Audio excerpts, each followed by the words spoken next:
Hello and welcome back to the IPA's Looking Forward, a weekly podcast of debate and discussion about politics and ideas. This week, coronavirus has mutated again. It's gone from being a health issue to a political issue and now an economic issue. So what is to be done? Meanwhile, the panic over plastics has reached the Prime Minister as we unpack the vision of a circular economy. And of course, we'll catch up with the latest on the ABC's fight against the IPA's search for truth. Time now to introduce our panellists. I'm Scott Hargreaves, editor of the IPA Review. Over here is Chris Berg from the RMIT University. Good morning, Scott. Good to have you. On my left is Dara Macdonald, research fellow at the IPA. Great to be here again. Yeah, good to have you back. And of course, Evan Mulholland, our director of communications at the IPA. Thanks for having me. We'll be hearing a lot from Evan today. He's our deeply involved in some of our core issues.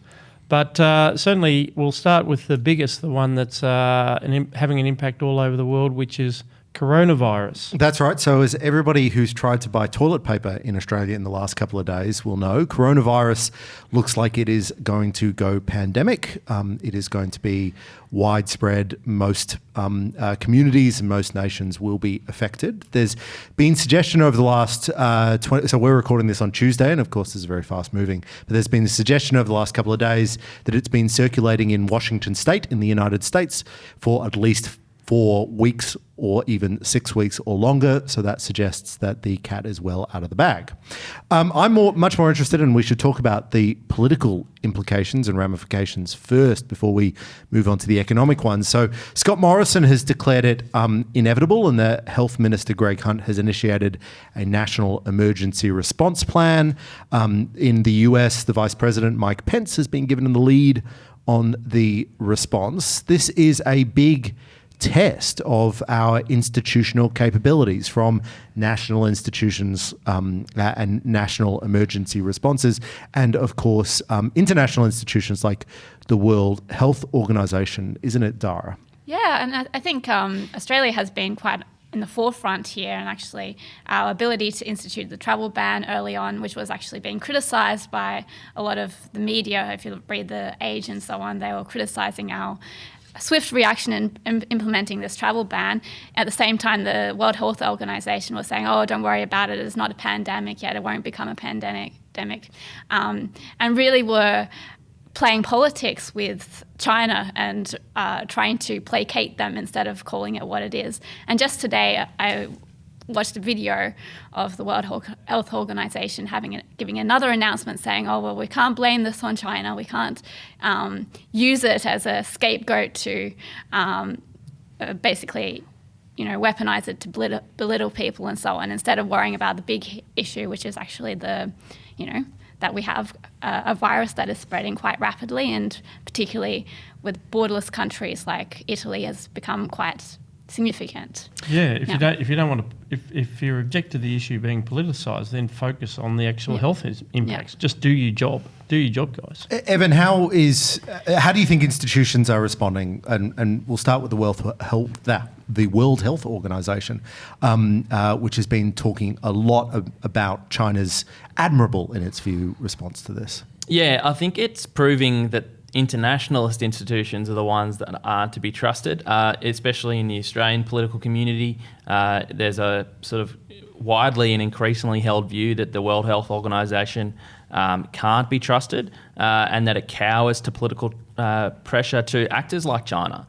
And Dara was right. Morrison and the Morrison government and Greg Hunt were criticised for implementing the China ban against the WHO advice, but looking back a couple of weeks later, they're actually looking like they had a bit of foresight in that decision, and it's much better for actors like Australia to trust their domestic institutions and medical experts than looking internationally. But forecasting forward a bit, how do you think domestic institutions will respond? Obviously, this pandemic, should it arrive, will not be severe in a percentage of fatalities, but it'll put a great deal of strain on the healthcare system and on a lot of elderly communities, people with existing medical conditions. It will be quite harmful. How do you project out, and how do you see Australian institutions and the Australian government responding? Obviously, Australian institutions and local institutions will be under strain, but you, in a sense, have to trust the medical experts and the planning that's going on at the moment to make sure that this thing is contained, to make sure that people are being looked after properly, and to make sure that what happens next, the people's health and stopping the spread of this virus would be at the forefront. Dara, are you worried that we're currently in an age of anti-elite sentiment, even anti-expert sentiment, and that has given us, quite rightly, I think, given us this populism surge? Are you worried that this is a pandemic in the middle of a populist era? What does that mean for the capacity of state institutions to respond to external crises like this? I think this idea of populism is more of a political populism in the sense that we want to take various piecemeal things from various ideologies as opposed to follow something down the line.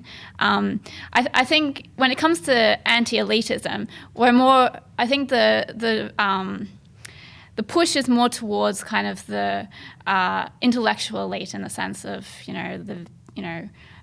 commentators and intellectuals in terms of like academics and so on, as opposed to people that are boots on the ground dealing with crises like the coronavirus that we see here. So I think the anti-elitism is not going to be directed towards the people that are actually out there doing something, as opposed to people that are just lecturing. But we also have huge failures in trust in both institutions, and some of the political class are also fostering more of that lack of trust in those institutions. That's a problem, though, isn't it? Or it depends on how it manifests. I guess there's a healthy skepticism and there's a not so healthy skepticism, and it remains to be seen how it's going to manifest. In a sense, I think it's probably more interesting to look how China's institutions are going to deal with this, because it is very much in the sense of a strong man projection that Xi Jinping has been projecting, and this is actually kind of going to taint his reputation in that respect. Well, and that's the China's approach of the strongman has been adopted by South Australia, turns out, as well. South Australia has introduced new laws that will allow for the detention of individuals suspected of being ill on public health grounds. It seems like we're in the middle of a containment strategy here. I guess the interesting thing will happen. What happens once we get to a mitigation strategy, once we accept that the virus is here? I think what your question is a very good one, I think. Thank you, Chris. No, I appreciate that, Scott. I'm practicing being an interviewer. I do sometimes think that on the podcast without actually saying it out loud. So I appreciate that. Because we can have this conversation after we. Because I'll buy you a drink. That's right. 53 episodes, and finally he says, "Good question." Because the institutions that are being tested are not necessarily the ones that have health in their title. It's not necessarily whether or not the chief medical officer is or isn't doing a good job. These are the institutions of society that we're testing here. It's how people relate to each other. Even you made a passing reference to the raids on supermarkets that are going on all over Australia. And this may be very stupid of me, but I have not engaged in this practice because I have more faith in the market and the spontaneous order and the ability of our logistics systems to rise to the occasion, and provided there's no price controls, of course, and we don't empower party operatives to go around accusing people of hoarding. And similarly, like that example from South Australia, the institutions of how we balance liberty against, say, the public need to isolate individuals. I mean, it seems to me to be a phantom of someone who's suspected of having the virus but who doesn't want to be treated for it. I mean, I just read this morning that the Attorney General, Christian Porter, didn't rule out using the Biosecurity Act to detain people who refuse to be tested for coronavirus on entry to Australia. So Yeah, but I think so. I've been thinking about this hoarding thing because, embarrassingly enough, I did go to Costco before the masses did earlier this week. Earlier last week. If you wanted to hoard and you decided to do it on the weekend, then you don't really understand the culture of hoarding very well, in my view. But how many tins do you have buried under your house? I don't actually have that many tins. So this is the argument for hoarding. I'll give you that. There's twofold concern. There's first of all the obvious one, which is what if you're quarantined? So what if you're told you have to go and you don't want to go out you have to stay at home for 2 weeks and you don't have to go to a shop. But I think the downside risk is actually not that the virus gets out of control and blood runs through the streets. The downside risk is policy choices. And I am not of a sufficiently trusting view about how the government responds to decline to just have a few tins of food in my house. And it's not a lot of stuff that I've bought, but I'm worried mostly about policy decisions.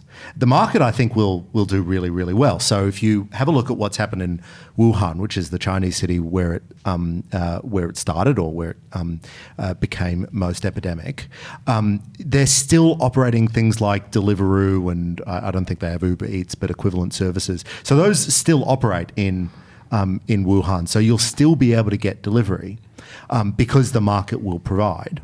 But what I am concerned about is what happens if a government, whether it's a local government, a state government, makes a unusual decision that makes it just inconvenient for us to go to the supermarket, or inconvenient or slightly more expensive to get, Coles or Woolworths delivery.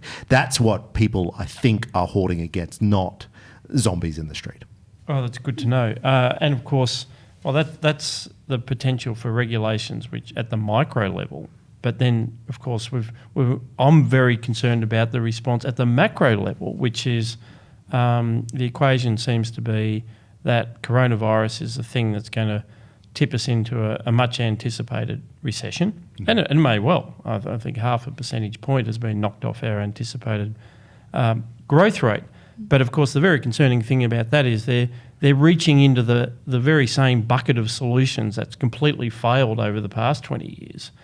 Be it, even lower interest rates, quantitative easing, fiscal stimulus, throw more money at government construction projects with all the waste and inefficiency that involves, and so on and so forth. That's the bit that concerns me. It's like Philip Lowe is going to get the rate cut that he's been dreaming of giving. Well, that's right. As we talk, the RBA is meeting and they're almost certain to cut interest rates today. As I said, we're recording on Tuesday, but lower rates, there's no reason to believe lower rates will do anything. I understand why the RBA would use lower rates, because it's the tool that they have in their toolkit. Because what we're looking at is not a demand shock. So let's all imagine that we are traditional Keynesians and we think about the world that way. Let's imagine we even support fiscal stimulus. In this case, you don't have a demand shock that you're trying to stimulate demand for. We have a supply shock. So the big thing that's changed, the result of the coronavirus, is damage to supply chains, damage to production in China. They've shut down the Chinese economy for nearly 2 months now. We're facing low productivity if people have to stay home from work. So offices and businesses and factories will be operating under their usual staff quota. That is a supply shock. There is nothing that a interest rate cut will do about that. Now, there might be demand problems. You could imagine that there'll be fewer public events, there'll be less people going out to restaurants and so forth. But that, to my mind, is secondary to the fact that our productive capacity may be less for the next few months. How do you deal with that from a policy perspective? That's really, really hard. But I don't see any governments actually applying the creative intelligence to that problem, that rather than, as you say, they're just looking for the old traditional fiscal stimulus or monetary stimulus packages. Whereas it could be an opportunity for the Morrison government to actually, put reform back on the table. I mean, if you're really worried about the economy. Exactly. This is the perfect opportunity to reform. It's the perfect opportunity to cut red tape and dramatically cut the size of government. The coalition government or the Liberal Party as a party for the last 10 years has been arguing Labor's response to the GFC and its spending as a result of that was destructive. It was bad. It has been their entire economic argument for 10 years. For the Morrison government to now turn around and possibly introduce more stimulus into the economy would be a shocking indictment on its own economic narrative. It needs to go to way of its old economic theory and actually do things that'll reduce the size of government and boost economic growth. This gives me an opportunity to argue about the GFC, which I really will take at any moment, because the coalition never learnt the lesson of the GFC properly, in my view. So their criticism of the fiscal stimulus under Malcolm Turnbull, under Tony Abbott, was only ever that it was too much, not that it was a bad idea. They did the criticism against Kevin Rudd was he just overdid it. He went too wild. There was some waste. For instance, there was the school halls was wasteful. The $1,000 checks was wasteful. But they never criticised the idea of fiscal stimulus, and they never understood the underlying economics of fiscal stimulus. There are all these quotes from the time, which I've been slowly collecting in the back of my pocket on Tony Abbott saying like, oh, of course we support fiscal stimulus, but there's just we don't want to go too far, and Kevin Rudd is going too far, reckless, like the Labor Party is always so reckless. But they never actually criticised that. So it would not surprise me in the slightest that the government's response, listening to Treasury, will just be let's send out a few more checks. Let's have a few more spending policies. Let's build some more infrastructure or something like that. Shovel-ready infrastructure. Yeah, and the other one I've been looking at, the business groups have been campaigning for a while for an investment allowance, which is a poor substitute for what Trump did in America with the essentially 100% depreciation, instant asset write-off, coupled with corporate tax cuts. And it only takes a few minutes on the web, as in I did this morning. I was, it was interesting to find that, of course, the notion of the investment allowance as an alternative to has been presented specifically as an alternative to corporate tax cuts by the Australia Institute, the Grattan Institute, the Labor Party, all the way along. It was seen as if you want to stimulate investment through corporate tax cuts, we can do it more directly through things like an investment allowance, where you get to deduct certain capital charges like depreciation against your income.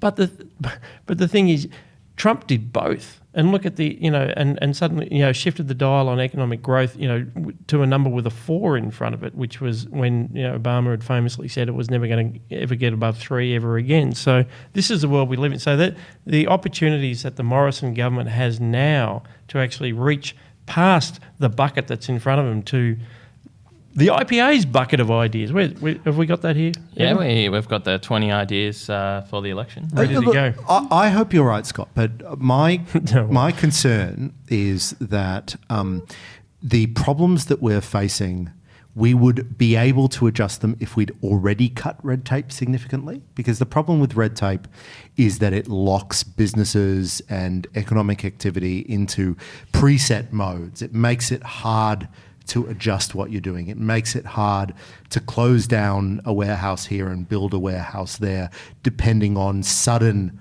shocks to the economy. To my mind, that is, in fact, quite apart from the burden that that red tape has on economic growth. To my mind, that's the biggest problem with red tape and overregulation, is that it makes it hard to adjust to shocks.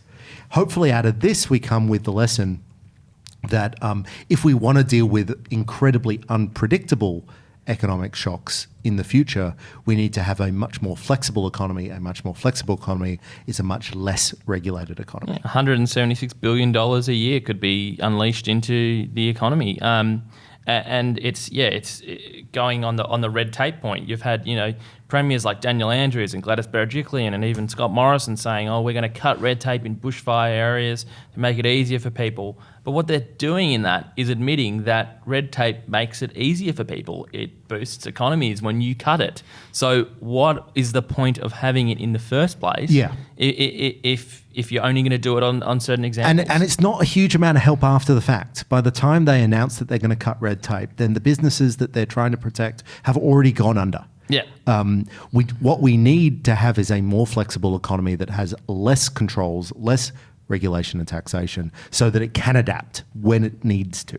So it seems, though, that while we're talking about the need for a more flexible economy with less red tape, all the focus has been on the so-called circular economy. And even as this unfolding health and economic crisis has been underway, all eyes in Canberra last night were on a plastics summit with the Prime Minister launching... Including your eyes, I have to say. Yeah, wow, boy, oh boy. I try and avoid things like this, but there was our Prime Minister addressing a plastics summit, talking about all these things. There were obligatory school children in the audience so that you could talk about how much they care for the environment and all this kind of thing. Plastics are our future. So tell us about and I know Evan has something to say on this, but Chris, tell us about the circular economy. Sure. So actually, no, sorry, do you mind if I take over? I think let's talk about the rubbish bin thing, because the rubbish bin thing is indicative of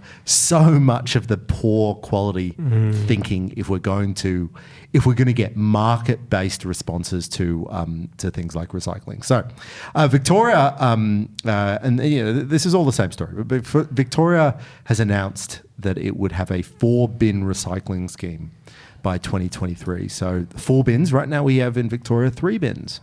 We're going to move to 4. There's going to be a glass. I've only got 2.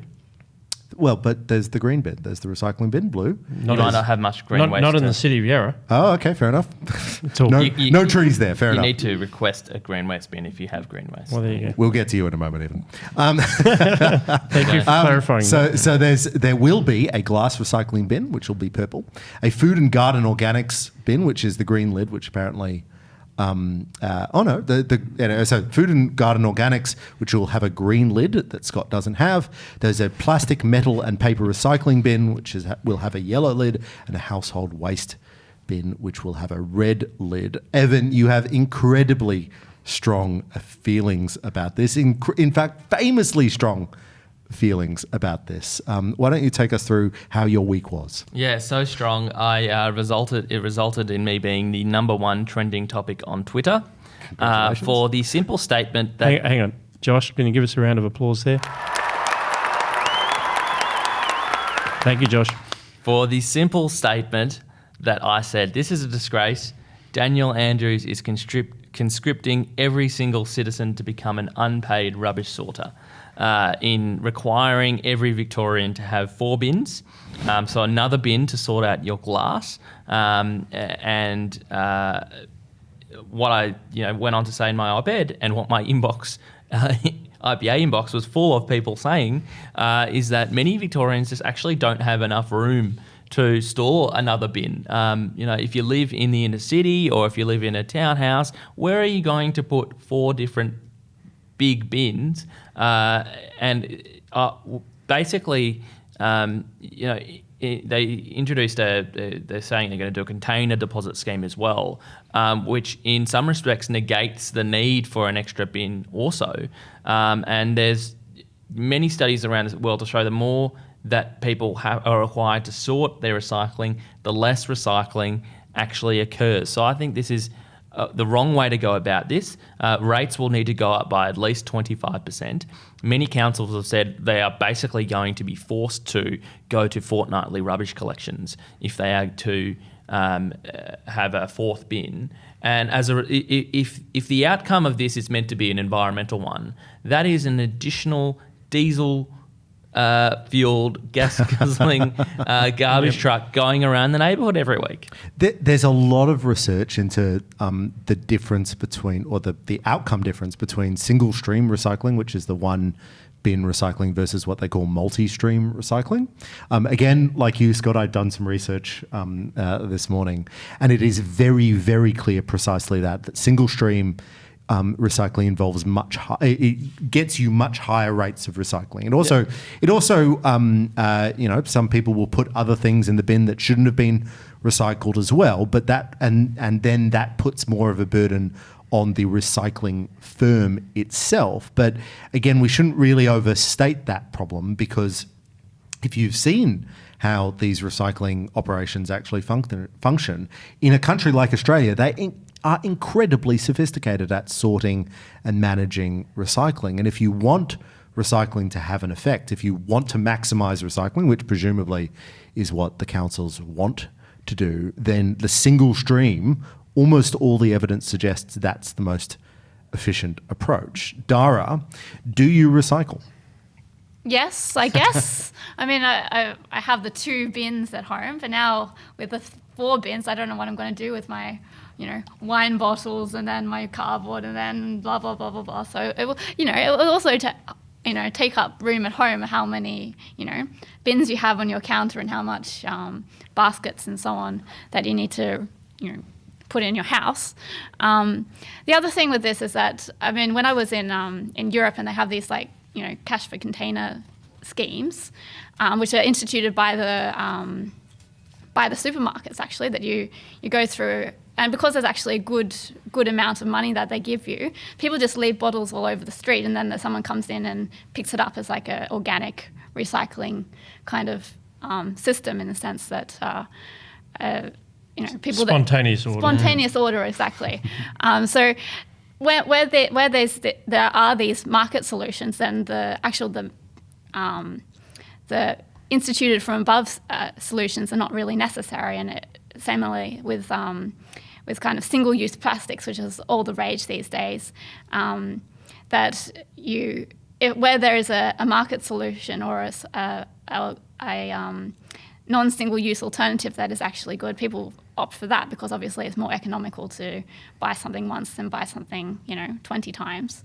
So I mean, I think it is quite a it doesn't actually give the solution that people want it to give. Yeah, I challenge that notion though. I my objection to all this recycling mania is more fundamental. I challenge the notion that there is this idea that you can use something 20 times and it's better than using one thing, creating 20 variants of that. I wrote once in Flat White for the Spectator Australia about the whole point of banning plastic bags was just to show that they could, that they have this power over you to make your life more miserable, so that you have to turn up at the supermarket embarrassed because you don't have that stupid cloth bag that you're meant to carry it around at all times, and then you have to purchase another damn plastic bag, or at least you do in states where they've been officially banned.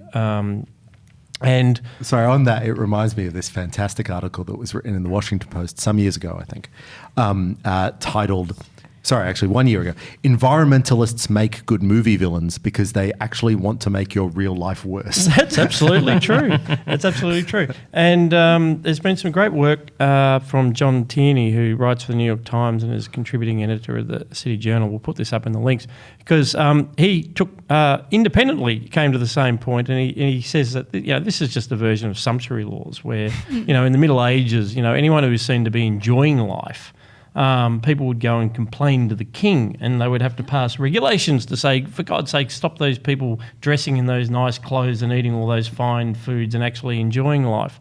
And this is very much what it's about. And there's the idea of the circular economy rests still on this utopian notion, but there must be a market for this. It's so obvious that if we can reuse something, somebody might use that.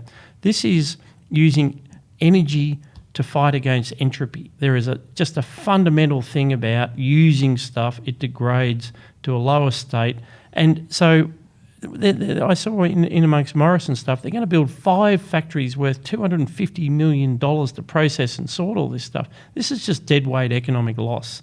And, green jobs, it's a classic, the very definition of green job is something that adds no economic value to society whatsoever. And Morrison's right, this is going to create green jobs. A lot of the responses that I had were like, oh, well, IPA is libertarian. Don't you believe it's personal responsibility? There's nothing about personal responsibility about forcing people to have an extra bin. And also, like, container deposit schemes bring out the worst of crony capitalism, which I'm absolutely against. In New South Wales, the big beverage companies, Coca-Cola, Carlton United, etc., receive $30 million a year for doing what they already were doing. $30 million from the taxpayer. That is not a libertarian sort of thinking. Well, look, Scott Morrison announcing the National Plastic Strategy. We have a National Plastic Strategy in the middle of the coronavirus crisis.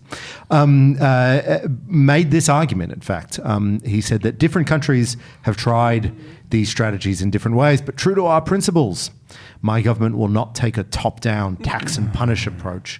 We want to encourage and incentivise the best. We want to support recycled products to compete in the market. So we should briefly talk about the circular economy, because I've been doing some work on this. So the circular economy, as you've pointed out, describes a theoretical economic system where there's zero waste, so everything gets reused, or at least that's the limiting idea. Obviously, that they don't think that 100% stuff can be reused, but the idea is that rather than destroying stuff or just wasting it, then it'll be put back and recycled or melted down or what have you. Now, this actually describes the way a lot of markets function already, and I've written a number of pieces about this in the past, which is the way the market actually, independent and separate to any regulations, any government plans, actually incentivizes you to sell the stuff that you're not using, because it's just cheaper, or it's more profitable to sell stuff than throw it away. And the example I used was, and regular readers of the IPA for many years will be aware of this example, what happens to a pig when a pig is slaughtered in a farm. Eventually all the parts of that pig end up in things like train brakes, end up in ice cream, end up in foods and fibers all throughout the global supply chain. That is the market functioning, and that is a quasi-circular economy, or at least it is reusing stuff. And you're absolutely right, there's the entropy problem that things just get worse, but one of the things that also gets worse is we just know less about stuff over time. And the more we can provide better information about the products that we have, the more likely we're able to sell it rather than dump it. Now, that's not an argument for regulation, that's just an argument for markets to have more information, to function better, and that's an entrepreneurial problem, not a policy or regulation problem. Absolutely, but it also shows how you've got to get to the deeper issues here, because the objection of the Greenies to pack, they have a fundamental objection to packaging. Isn't this terrible that in the West we receive our foodstuffs in packaging, and then that packaging is thrown away, and this is seen as inherently wasteful. In the developing world, what you have is they would use as much of the pig as they could, but then the rest is thrown away. So they're not throwing away packaging, but they are throwing away heaps of stuff. Because it's just worse market infrastructure. It's harder to sell the stuff. Exactly.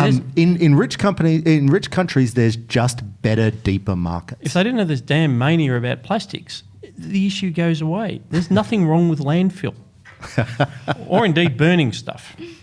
Bring back the backyard incinerator, I say.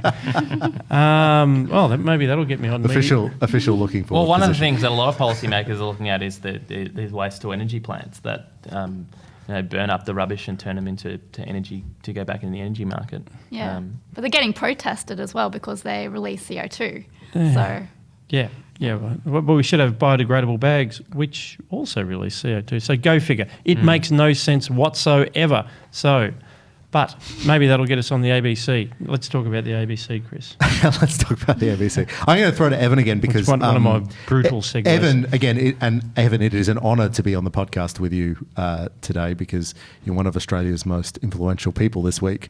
Evan, you led the release of a IPA survey into how much people. Was it trust the ABC? Why don't you take us through those results? Yeah, so we asked Australians to agree or disagree with the statement the ABC does not represent the views of ordinary Australians. Only 32% of those people disagreed, 32% agreed with the premise of the statement that we put out there, and the rest neither agreed nor disagree. So we think it is a damning indictment on the ABC that only 32% of its viewers think it represents the views of their views, but yet 100% of taxpayers are forced to fund it. So this got a run on news.com.au. It got quite an extensive run, and then as you can imagine, it was very quickly bounced around on Twitter and into the media and on Sky and etc. And everybody's like, this Evan Mulholland, he's back. Well, it was actually Gideon fronting a lot of those comments. Oh, okay, fair enough. As my role as the RPA's media spinner, I was sort of doing behind the scenes work. But naturally and somewhat you were expectingly, working Gideon like a puppet. Yes. and somewhat expectingly, ABC's Media Watch got quite interested in what we had to say with our poll, and they asked a whole bunch of questions on and how the poll had been done and why the question was not actually asked neutrally. We did ask the question in the negative, and they didn't put my full response on air last night, but I actually said that I reject the premise of the question that it's not neutral, and asking to agree or disagree with the statement the ABC does represent the views of ordinary Australians could also be seen as leaning and not neutral. So I think that's pretty ridiculous. And he went on to say a whole bunch of other things, including that... And he claimed that it was a push poll, which just suggests he has no idea what a push poll actually is. Exactly. And he just weeks ago he promoted a poll by the Australia Institute to back up his argument on climate change, and said, 66% of Australians think that because of the tragic recent bushfires, climate change action has reached a tipping point and we need to take further action. So he was quoting leading loaded polls, and he also didn't give an attribution of political affiliation to the Australia Institute. Like, he calls the IPA a free market, a libertarian, goes on about our donors, and then he for the Australia Institute, he just says the Australia Institute, even though it was just I think 3 or 4 years ago Media Watch was saying you must declare the political leanings of think tanks. Not this case. For the benefit of listeners, could you just take us through the distinction between what do we mean by a leading poll or a push poll? Or leading polls could give you a certain scene setting. So it could ask you a series of questions saying, do you agree that the bushfires have caused have had a devastating impact on Australia? Climate change. I think one of the questions from the Australia Institute is that is climate change not linked to bushfires? Has climate change action reached a tipping point? Are we is Australia's emissions responsible for the bushfires? Things like that, I think one of the questions sort of led down a path. Yeah, you are led down a path, and you are steered in your way of thinking. And a push poll is even more than that. It's when you're given a piece of information that you don't know. So it might be something like candidate Bob has been accused of murdering someone. Will this affect how you think about candidate Bob? Yeah. Correct. Anyway, that's technicalities of polling. So how do you look at the results of this? What do you think we've learnt about the ABC? I just think that in an era of diversification of media, where media markets are increasingly sparse and going towards its loyal viewership, that seems to be, over the past decade or so, what the ABC has been doing. They've been going towards their loyal left-wing base, and you can tell from its news outfits and its opinion shows, what it chooses to decide, run on four corners and things like that, that it has decided to go for a loyal base. Now, that is completely fine if you're The Guardian or if you're another private news media network. It's well within any organisation's right right to be biased or have a leaning, but not when it's taxpayer funded. We all, 100% of taxpayers are forced to fund the ABC in what's becoming an increasingly narrow point of view.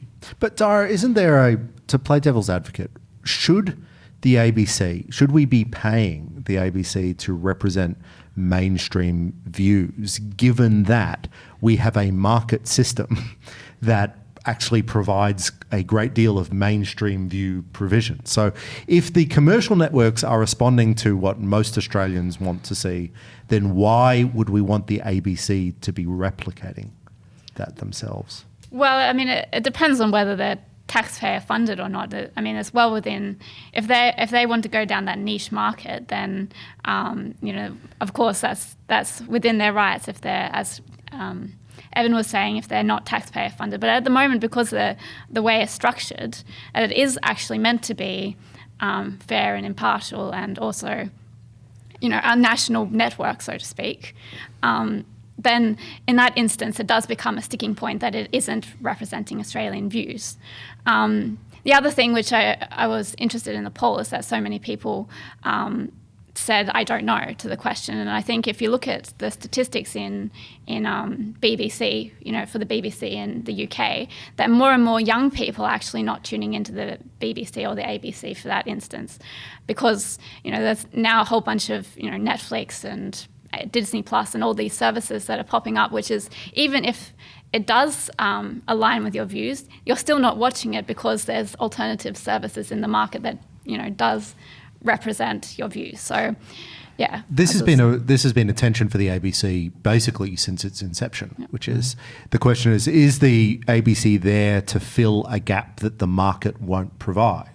And some, particularly if you follow Twitter and you follow these arguments, a lot of people will argue, well, of course the Murdoch press is giving us all the right-wing news that we can handle. We need the ABC to provide the left-wing news. Now, I actually think that's slightly more coherent as a reason to have a public broadcaster, or a reason to have a government policy, rather than the idea that we should have the ABC precisely replicate what the commercial broadcasters do because it's supposed to speak to all Australians. In that case, why have it at all? Yeah, I also think there's a fundamental tension just with Media Watch itself. Lest I be accused of surreptitiously shooting the messenger, I'm just going to say it out loud. I'm going to shoot the messenger. I think you can't hold yourself out as being this impartial news organisation which is trusted by Australians, which covers issues dispassionately, and have this guy very much in the mode of Loyola, who created the Jesuits. They were called the shock troops of the Counter-Reformation. I feel like they're sent out by the ABC every week to hunt down its critics and hold them and feed the social media beast. I mean, what have they got? 15 or 16 staff members on this show, and whatever for mission, 15 minutes. Yeah, for 15 minutes, and whatever mission it had when it began all those years ago, it's now just there to campaign on climate change, to hunt down its critics, to have a go at the Jennifer Marahassis and the Evan Mulhollands of the world. And very, very rarely are they actually ever calling out anything to do with the media actually misreporting something, actually breaking journalistic ethics, anything like that. It's like, no, somebody said something with which contradicts the official ABC view of the world, and we're going to go after them. I'll also point out that Media Watch is fundamentally anachronistic by this stage. The idea that there's a 15-minute show once a week to talk about what's happening in the media is just, it's always hilariously behind the schedule. There's more than enough criticism of the media in real time on the internet, on just platform after platform. The idea that the Australia's media environment is waiting for Media Watch to get around to this week's episode is just obviously absurd. Yeah, and there are a lot of proposals being put out there, and I can understand the ABC's argument and point of view that, because of its work covering the bushfires, it has limited resources and therefore needs the funding freeze withdrawn. I can understand that argument. We actually floated the argument last week that, that under a privatised ABC, if the government's intention was to have an emergency broadcaster, that specific function could be tendered out to existing commercial networks. Well, I'm sure we'll be more than happy to do that. But I know, Chris, you yourself with Sinclair Davidson wrote a very good book on options we for did actually, privatising yes. the ABC. Just showing it up again to the audience who have obviously seen it before. Yeah. No, that's absolutely right. So when we have these arguments, people will make these claims. Well, but what about the emergency broadcasting service? But what about this, that, and the other? And the emergency broadcasting is actually a really important thing, and Australia would be significantly worse off without a serious emergency broadcasting system, and even a television or radio network with a dedicated emergency broadcasting role. And to fly back to some of the conversations we were having a few weeks ago, in an era where we should be thinking about adaptation to climate change, whether it's human-induced or not, we should be thinking about that sort of thing. But that is obviously, you do not need a $1 billion media behemoth to do that. And as you say, you can easily tender it out. There's just lots of other mechanisms to get what you want. You can give tax subsidies for commercial broadcasters to do that. You could just regulate the commercial broadcasters. You could say, well, every once in a while, we'll take over your network. Now, that will still be cheaper. That will still be less economically and politically harmful than having this $1.1 billion public Similar thing happened when the government flogged off Telstra. They had specific service obligations that it had to meet a market in regional Australia. Yeah, no, that's absolutely right. We've got lots of policy weapons on the table. The idea that we need to run a non-stop, multi-channel digital media empire is obviously absurd. We have come to that section of the show where we talk books and culture, and we've actually got a terrific selection today, a movie, a couple of books, and a podcast. Chris, would you like to take us away? I'd love to, Scott. Thank you. So I read a book called The Lost History of Liberalism, From Ancient Rome to the 21st Century by Helen Rosenblatt. People have been telling me to read this for some years, and I embarrassingly only got around to it now. It was released in 2018, but has now quite a widespread group of admirers. So this is a history of liberalism, the word. How it's been adopted, what are the is there a coherent liberalism that travels from the classical world to the 21st century? And I think there's a lot of takeouts here, and the book is both strong and weak for having focused on the word rather than the structure of ideas. It looks at the word and then figures out the ideas that go around that word rather than the set of ideas matched to any other denomination. So it's not a history of classical liberalism, it's not a history of left liberalism, it's a history of the word liberalism. But the thing that I really took out of it, in the context of the many discussions that we've had on this podcast and are being had in right-of-centre political communities at the moment, is that liberalism is not just the idea that we don't care about what people do. In fact, liberalism, as it was developed in the classical era, of the era of John Locke, of Edmund Burke, was always about there's a liberal virtue, there are liberal ethics, there's a liberal, there's a positive liberal story. To be a liberal means to be open-minded, to care about community, to care about family. It means a lot more of just, well, let's just get the state out of the way. There is a liberal worldview. Now, that's very appealing to me. I'm a big follower of Deirdre McCloskey's vision of sort of the liberal ethic, or liberalism as a virtue system. And it tells me that when liberals, classical liberals, free marketeers, libertarians, are trying to get the state out of our lives, we're actually trying to empower simultaneously civil society, family, community, voluntary organisations, because that's the positive liberal agenda, or the positive classical liberal agenda. Sorry, the book does that, or it didn't do that? No. So the book is very good at unveiling or bringing out in these classical liberal writers their positive vision of what a liberal society looks like. Because that's a rebuttal, not so much against the left, but against the capital C conservative claim that liberalism is a sort of empty vessel. It's relying on some anarchic, spontaneous order that may or may not produce good outcomes. Precisely. And so one of my favourite liberal historical figures is Benjamin Constant. He was a French liberal during the back end of the French Revolution and under Napoleonic France, and his writings and the writings of many of his French. So this book is very strong on the French liberal movement, which is an underrated aspect of liberalism because we tend to focus on the English and Scots, of course. But the Benjamin Constant's vision of a liberal society was very much a community-minded, caring for each other. Just he saw rightly, in my mind, that the state could only harm that worldview, could only harm that set of virtue, that liberal ethic.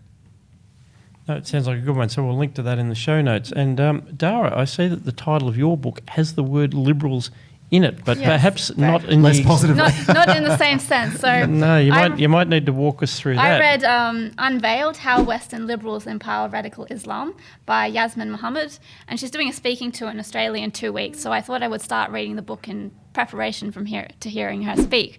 Unfortunately, or fortunately rather, my beginning reading the book also ended with me reading the book in that I read it in one sitting because it was such a page turner. Her life is totally unique to her, but also unfortunately not unique to lots of people that are living in the shadow of radical Islam. For me it was just interesting in the sense that, we spend a lot of time in the IPA talking about freedom of expression and equality before the law. And this is what happens when, these principles are not upheld. This is what happens when we dilute the principles of, freedom and don't apply it to all people. Then we end up in the situation where those, particularly the people that really need to rely on those principles that are downtrodden, don't have them when it is in such desperately needed. There's a few instances in the book where she's basically left in an abusive household because the judge doesn't want to rule to take her out because that would be, cultural imperialism, and we're living in a society of cultural relativism. It's a very interesting book, and it is, it's very powerful. Yeah, and, I must admit, I'm not familiar with the author. And where did she grow up? Which countries? She grew up in Canada. Or where does she live now, for that matter? She lives in Canada now, but she grew up in Canada to a very radical family. And at one point, she is basically arranged to be married off to a guy that ends up to be a member of Al Qaeda. And she escapes from that situation. But the problem is that lots of the liberals, in this instance, is referred to as like the left-wing people in the country that are basically, instead of applying the same principles and treating her as an equal, they use tolerance as a to bash her down. Basically, this is an example of bigotry of low expectations, as Majid Nawaz calls it. She's a very heroic individual in the sense that she's managed to get herself out of this situation and be an example for others, and basically show that these values that we have in the West, particularly around freedom of speech and equality before the law, that these need to be applied to all people. It's not good enough to say, oh, you people over there, because you have a different culture, you don't need these principles. We won't empire. We won't do the empire thing and impose them on you. And it was actually another thing that occurred to me is how similar it is to how we deal with Indigenous people in this country in terms of not wanting to remove them from their homes, or not treating them with the same equality before the law as we would treat everyone else, basically. So it was very powerful. If something's unacceptable, it should be unacceptable for everybody. Yeah. No, thanks for that, because so coming to Australia in a couple of weeks, you say. Yes. Yeah. We'll definitely keep an eye out for that one. I've gone much more mainstream, which is I watched Parasite. Watched it on the streaming service. This is the Korean movie that won a slew of Academy Awards, including Best Picture, and it actually took a lot of processing, I think, to work my way around it. It is different, and I think it does have its limitations as a film, in the sense that it's too long. It's got a sort of a 3-act structure, and the first act takes way too long. Like the first act plays as farce, as comedy, and I was sitting there with my wife watching it, and we were sort of going, where's this going? What is this movie actually about? I didn't get that, but we watched it in 2 sessions, so that's that. Yeah, probably more bearable. But so it's a setup for what then is going to be there's going to be a twist somewhere. You think, where's this going to go? And admittedly, the twist is very good. It's not quite a horror film, but it's certainly based on the macabre. And but it takes way too long to get there, and then when it does get there, it completely jumps the shark. Which completely defeats this notion, which is what got it the Academy Award, that this is some kind of searing expose of modern capitalism, where there's the haves and the have-nots, and there's basically just these rich people who all live in fabulous houses and are as dumb as dog proverbial, and as opposed to poor, virtuous grifters living on the fringe of societies.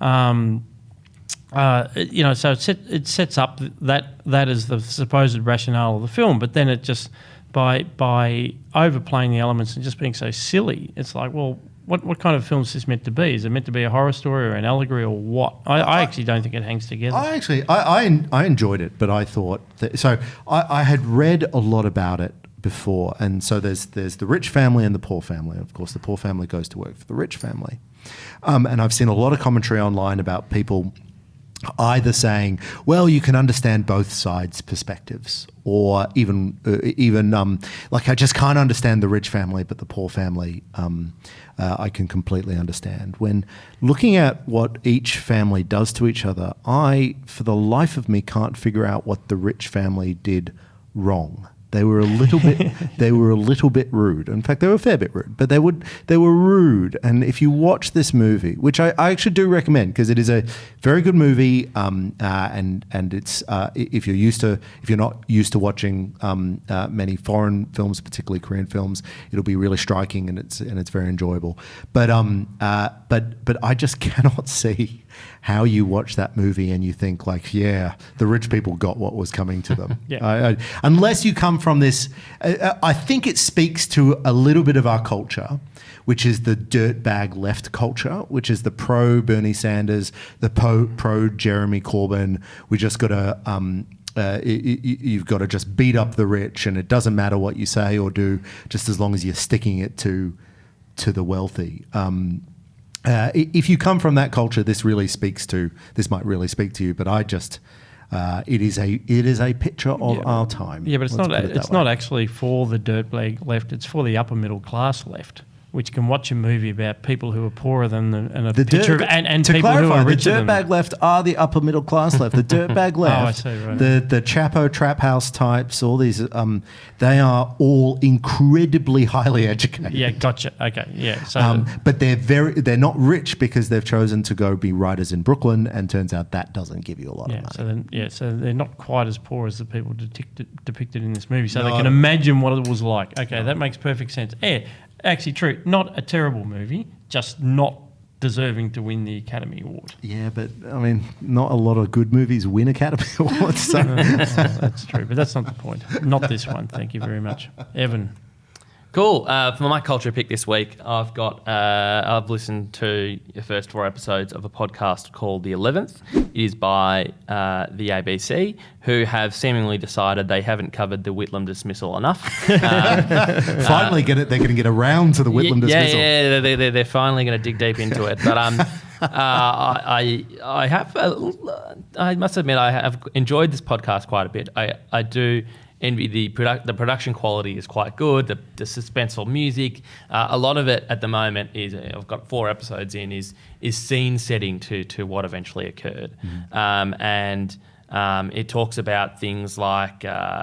I think it overplays a bit of Rupert Murdoch's involvement, talks about how Rupert Murdoch was originally for Whitlam and then he turned against Whitlam and he was at dinner parties with the Governor-General and things like that. Oh, that sounds awful.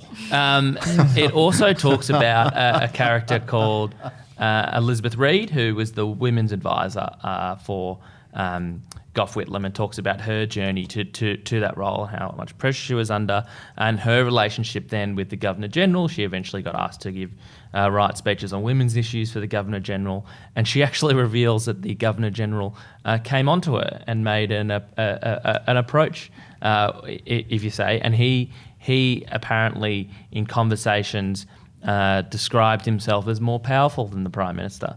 So a lot of new, interesting information is revealed in that episode.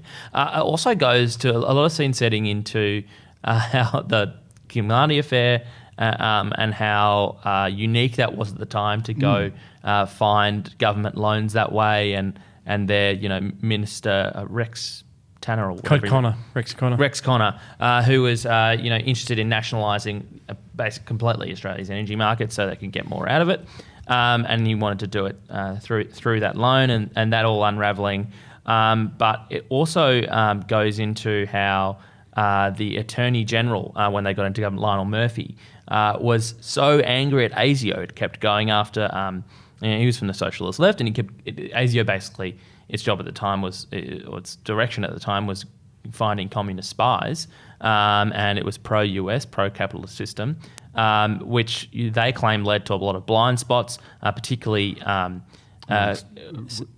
terrorists and whatnot. Particularly right-wing terrorist Croatian separatists that were having their own issues with the Yugoslavs. They went onto the George Is this Street. presented by John Pilger? No. This is just a standard left-wing ABC idea of the dismissal. This is just every conspiracy. At least they mentioned the command. Yeah, they've dropped in every conspiracy It talks about how he was so mad. AFP raided ASIO, and what's that got to do with anything? that was an act. You see, what you don't understand, Evan, is that the Whitlam government was the only government there ever has been in Australia, and so we just got to dig down into every little niche aspect. It's funny. It went on to talk about how the US were basically, really worried about the Whitlam government and basically wanted to end the relationship. Oh, God. What it hasn't mentioned so far, I expect this will come in the next few episodes, is the fact that Fraser went on to win the following election and the election after that. No doubt they really drilled down into the deep unpopularity of the or Whitlam the actual government. Constitutional crisis. I mean, none of those things have anything to do with the actual constitutional crisis that was taking place in Australia I at the suspect time. they're playing to a very loyal base, as we were discussing before. Boy, another great use of taxpayers' funds. Are you going to go to the end? That sounds miserable. I will. I'll report back. Oh, God. You don't have to. He was, and there's plenty of people like, Bob Hawke, of course, thought that, Whitlam was terrible and deserved what he got. But anyway, that's I'm probably verbalizing him a little bit there. But anyway, you have been listening to Looking Forward, which is, of course, a product of the Institute of Public Affairs. If you're not already a member, please do go to ipa.org.au and see how you can join or donate, see how you can download some of our wonderful research and view our digital products. I'd like to say a big thank you today to our panellists, Dr. Chris Berg. Thank you, Scott. Dara Macdonald. Great to be here. Evan Mulholland. Thanks for having me. And also I'd like to thank Josh in the studio. I'm Scott Hargreaves. We'll be back with more Looking Forward next week.